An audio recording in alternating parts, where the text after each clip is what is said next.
Assalamualaikum warahmatullahi wabarakatuh. Balik lagi di channel Akbar JK. Nah, kali ini kita ada informasi yang sangat menarik, yang mana PDIP semakin panik ya atas kasusnya Hasto. Kenapa semakin panik? Ya, Deddy Sitorus Guntur Romli, kader PDIP ini ya ingin membubarkan KPK hanya karena demi Hasto ya.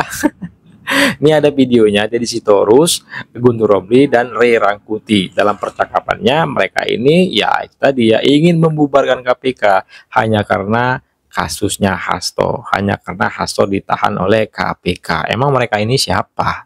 Ingin membubarkan KPK? Emang negara ini punya mereka? Ya. Nah, seperti apa video selengkapnya? Langsung aja kita simak videonya berikut ini.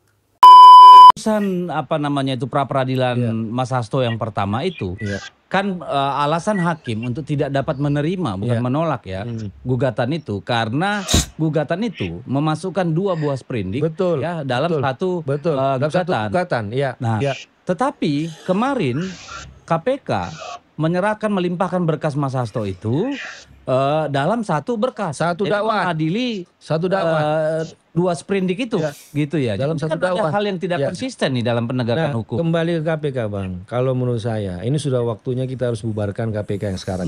Atau kita kembalikan KPK ke zaman seperti dulu. Kalau bubarkan KPK? Emang lu siapa?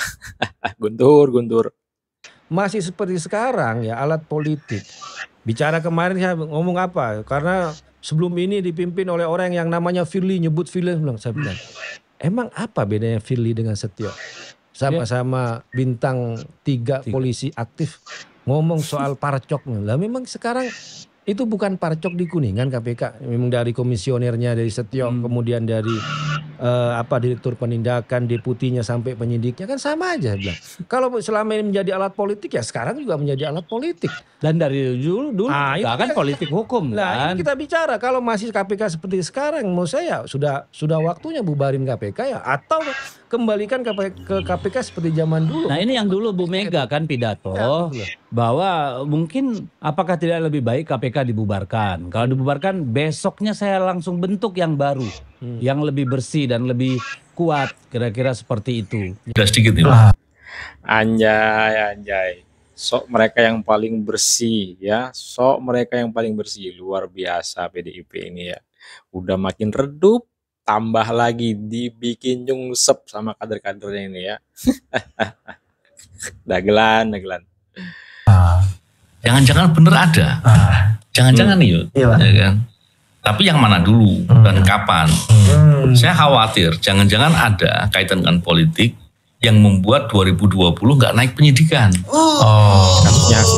Aduh, ini jurang. Karena memang 2020 tidak naik ke penyidikan. Kasus ini maksudnya belum dipersidangkan ya. Belum dinaikkan ke sidang. Naik penyidikan. Naik penyidikan. Oke, baik.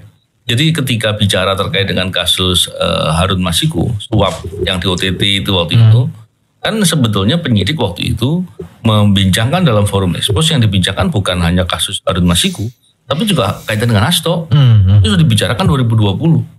Tapi kemudian waktu itu ini informasinya Firly Bahuri nggak suka dengan itu. Memang Firly Bahuri waktu itu dominan ya, sebagai pimpinan dia dominan. Pokoknya itu pertanyaan Abang ke Hasto salah satunya ya. Dia belum dijawab sama dia. Dia hanya berani menjawab ya. Karena kan memang setahu saya Firly itu cukup dekat dengan Hasto.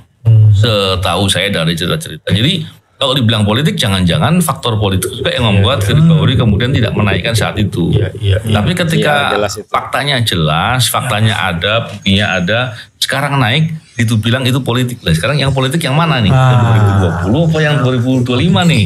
Siapakah yang berpolitik? Ya, itu menjadi persoalan yang juga, menyebabkan kasus ini tertunda-tunda cukup lama. Tapi terlepas dari itu, justru dengan dibuka di fakta persidangan, itu semua akan terang. Karena apa? Sidangnya terbuka, pembuktiannya akan dibelejetin semua satu-satu tuh. Ya kan akan dilihat apa sih yang sebetulnya dituduhkan itu benar apa enggak. Yang dibilang katanya ada perintah untuk merendam handphone, betul apa enggak? Katanya ada itu kaitan dengan pemberian suap, betul apa enggak? Atau jangan-jangan dalam persidangan nanti justru akan dibuka lebih jauh lagi. Tentang apakah ada benar dugaan ada kaitan kasus di balik suap itu. Nah ini yang lebih menarik. Dan kita pengen nunggu itu. Intinya kan istilahnya menuduh Pak Jokowi itu adalah dalang dibalik revisi undang-undang KPK.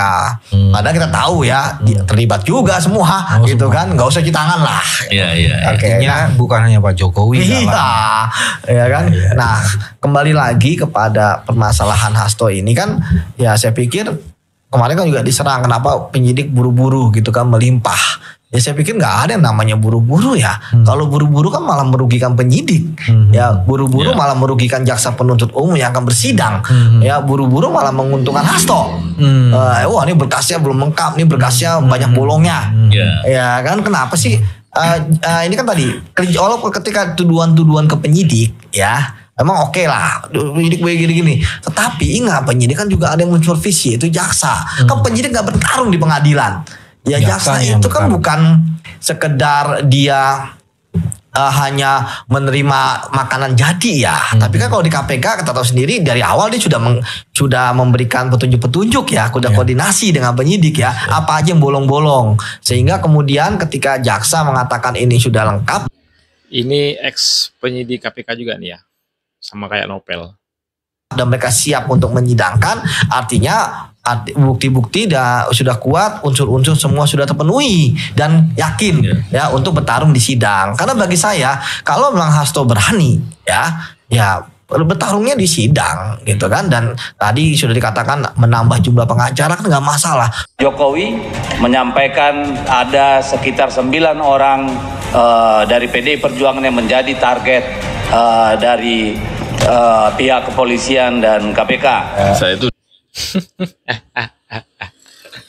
Jokowi lagi 9 tersangka. Nampaknya akan betul-betul ada nih 9 tersangka ya dari kader PDIP. Kita tunggu tanggal mainnya ya.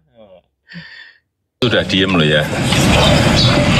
Difitnah saya diem, dicela saya diem, dijelekan saya diem, dimaki-maki saya diem. Saya ngalah terus loh.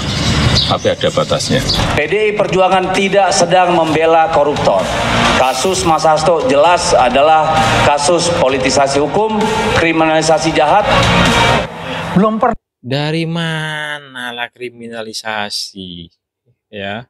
Aduh, udah jelas Hasto itu ya menghalang-halangi penyidikan dan juga menyuruh Harun Masiku melarikan diri. Hasto juga terbukti menyuap KPU. Dari mana kok dikriminalisasi ya? Selama ini 5 tahun Hasto nggak tersentuh di zamannya Ketua KPK Firly Bahuri. Firly Bahuri itu jelas seperti yang dikatakan Novel Baswedan, di Hasto dekat dengan Firly Bahuri. Wajar nggak tersentuh si Hastonya.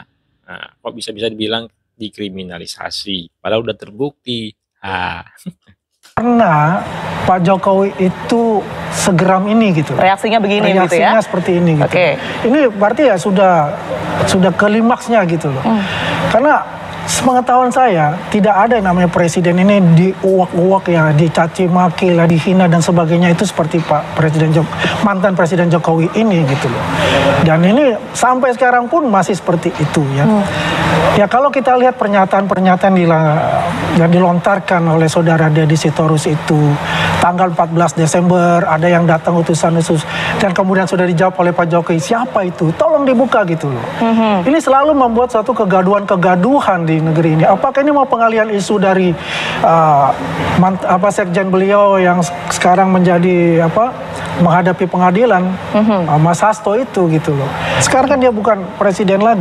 Kita kalau sudah rakyat biasa nih, oke lah kalau diri kita nggak apa-apa. Kalau terus keluarga kita diuak-uak gitu, difitnah seperti itu, pasti akan timbul lah sebagai kepala keluarga itu merasa kita ini, wah ini kenapa seperti ini? Saya kan sudah tidak lagi sebagai presiden kok masih seperti gini gitu. Ya ini saya sebagai mempunyai hak sebagai rakyat ya pasti akan saya perjuangkan untuk ini. Apakah lewat hukum atau dengan lain sebagainya. Ya, jadi dengan kembali lagi Mas, dengan adanya sidang hari ini, terus Mas Hasto ditangkap, ini adalah suatu kebahagiaan. Suatu kebahagiaan Hasto ditangkap ya. Iyalah, 5 tahun nggak tersentuh ya di zamannya Firly Bahuri. Dia kan dekat sama Firly Bahuri ya. Sekarang nggak bisa main-main si Hasto ya. Baba Bingkas. Anugerah kembali lagi buat bangsa kita dan juga perwujudan dari yang saya pernah ngomong kemana-mana bahwa ini adalah jihad dari pemerintah untuk Pak Prabowo dan juga KPK tentunya selain Kejaksaan Agung untuk memberantas korupsi, ya kan?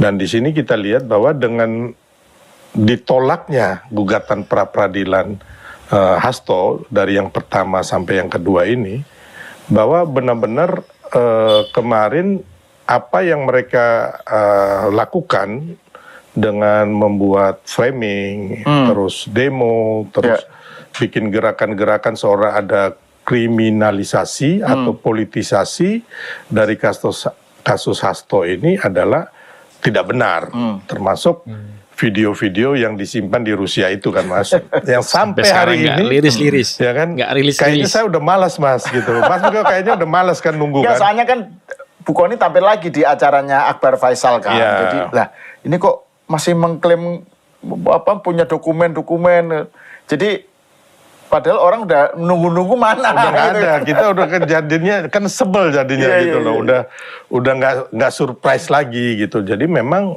nggak ada Mas. Jadi selama ini apa yang